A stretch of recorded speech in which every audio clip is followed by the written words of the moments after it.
Assalamualaikum warahmatullahi wabarakatuh, sahabat beriman. Nabi Isa alaihissalam adalah salah satu nabi yang wajib diimani seluruh umat Islam di dunia. Beliau diutus oleh Allah Subhanahu wa taala kepada Bani Israel karena kesesatan yang dilakukan oleh kaum tersebut sepeninggal Nabi Musa alaihissalam.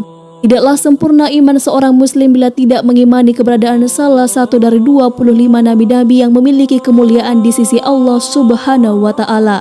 Pada umumnya seluruh umat Islam tentu telah mengetahui kisah Nabi Isa alaihissalam dari keistimewaan yang diberikan Allah Subhanahu wa taala kepadanya, dimulai terlahir dari rahim seorang perawan, banyaknya mukjizat yang Allah berikan seperti menyembuhkan penyakit, hingga pada akhirnya menjelang akhir zaman Nabi Isa alaihissalam akan kembali turun ke bumi untuk membunuh Dajjal, musuh umat muslim yang paling ditakuti karena kehebatan fitnahnya. Namun tahukah Anda mengapa justru Nabi Isa alaihissalam lah yang ditugaskan Allah Subhanahu wa taala untuk membunuh Dajjal?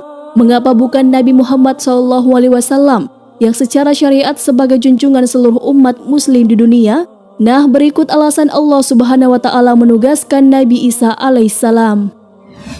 Allah menunjukkan kebenaran agama Islam. Nabi Isa alaihissalam kembali turun ke bumi diyakini akan menegaskan kebenaran dari ajaran Nabi Muhammad SAW. Tidak bisa dipungkiri bahwa saat ini banyak umat Nabi Isa yang tidak menerima ajaran Nabi Muhammad SAW. Padahal Nabi Isa alaihissalam merupakan pengikut dari Rasulullah SAW. Al-Baghawi menceritakan dalam tafsirnya bahwa ketika Isa alaihissalam mendatangi Baitul Maqdis, di mana orang-orang sedang bersiap sholat asar, maka imam di masjid itu mundur dan menyuruh Isa untuk maju. Namun Nabi Isa enggan dan ia tetap sholat di belakang imam dengan syariat Nabi Muhammad SAW. Kami telah mendapatkan riwayat dari Nabi SAW. Sungguh hampir dekat waktunya turun di tengah-tengah kalian Isa bin Maryam sebagai hakim yang adil. Ia akan menghancurkan salib, membunuh babi, menghilangkan jizyah, upeti karena kafir zimmi sudah tidak ada lagi, semuanya muslim. Akan dihancurkan seluruh agama di zaman beliau kecuali Islam. Hadis riwayat Bukhari. Nabi Isa alaihissalam masih hidup. Ada sebagian kaum meyakini bahwa Isa alaihissalam telah wafat karena dibunuh oleh orang-orang Romawi.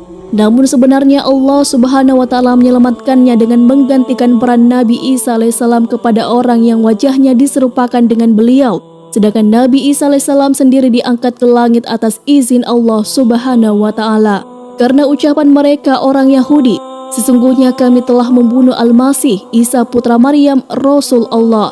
Padahal mereka tidak membunuhnya dan tidak pula menyalibnya. Tetapi yang mereka bunuh ialah orang yang diserupakan dengan Isa bagi mereka. Sesungguhnya orang-orang yang berselisih paham tentang pembunuhan Isa benar-benar dalam keraguan tentang dibunuhnya itu. Mereka tidak mempunyai keyakinan tentang siapa yang dibunuh itu, kecuali mengikuti prasangka belaka. Mereka tidak pula yakin bahwa yang mereka bunuh itu adalah Isa. Quran Surah An-Nisa ayat 157.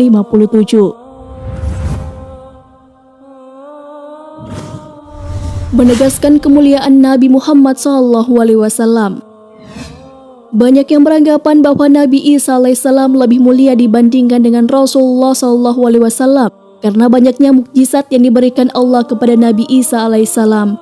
Kenyataan justru mengungkapkan bahwa Nabi Isa alaihissalam sendiri telah menjelaskan kepada umatnya bahwa akan datang Rasul terakhir setelah dirinya. Nabi Isa alaihissalam sendiri merupakan pengikut Rasulullah. Bentuk penghormatan Nabi Isa alaihissalam kepada Rasulullah adalah dengan kabar yang diberikan Nabi Isa alaihissalam mengenai Nabi Muhammad sebagai penyempurnaan ajaran yang telah beliau sampaikan kepada umatnya.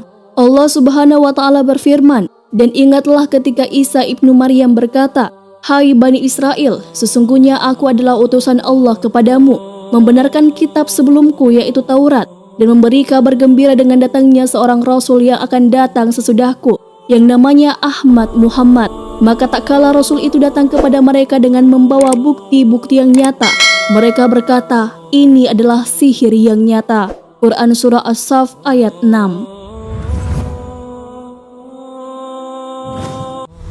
Telah dekatnya ajal Nabi Isa alaihissalam. Sebagaimana telah dijelaskan sebelumnya bahwa sebagian kaum beranggapan bahwa Nabi Isa alaihissalam telah wafat. Padahal Nabi Isa alaihissalam akan wafat setelah melaksanakan tugas yang diberikan Allah Subhanahu wa taala menjelang akhir zaman. Lansiran dari questionislam.com menjelaskan bahwa Nabi Islam alaihissalam pada akhirnya juga akan mengalami kematian sebagaimana layaknya manusia. Namun kematian beliau akan tiba setelah membunuh Dajjal dan menegakkan keadilan bersama umat muslim di seluruh dunia.